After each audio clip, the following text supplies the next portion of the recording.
আসসালামু আলাইকুম ওয়া রাহমাতুল্লাহি ওয়া বারাকাতুহু। দৈনন্দিন জীবনে আমরা অনেক কাজ করে অনেক নেকি বা অনেক আল্লাহ পাকের ক্ষমা অর্জন করতে পারি। যদি কোনো ব্যক্তি হাঁচি দেয়, হাঁচিদাতা বলবে আলহামদুলিল্লাহ অথবা আলহামদুলিল্লাহি আলা কুল্লি হাল। হাঁচির মাধ্যমে তার রোগ জীবাণু অনেক বালা মুসিবত ভিতর থেকে বের হয়ে যায়।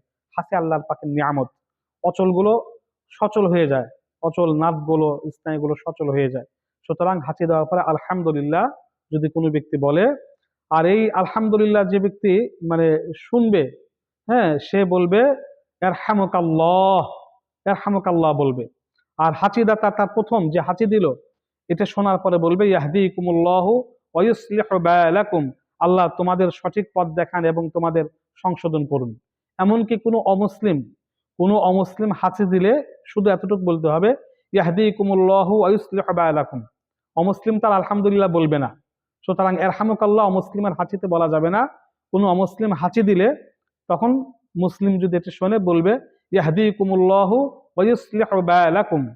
এই যে কোনো মুসলিম হাঁচি দেওয়ার পরে যদি বলে আলহামদুলিল্লাহ অথবা আলহামদুলিল্লাহ আলা কুল্লি হাল, আর এটা হাঁচি শোনার পর আলহামদুলিল্লাহ শোনার পরে কোনো ব্যক্তি যদি বলে এরহামুকাল্লাহ, হ্যাঁ, যদি বলে, আর হাঁচিদারটা যদি বলে ইয়াহদিকুমুল্লাহু ওয়া ইউসলিহু বালাকুম, এই যে দুইজনের তাসবিহ পাঠ বলা কথোপকথন, এটা যদি সম্পন্ন হয় এইভাবে করে, আল্লাহ পাক রব্বুল আলামিন ওই দুই মুসলমানকেই ক্ষমা করে দেন।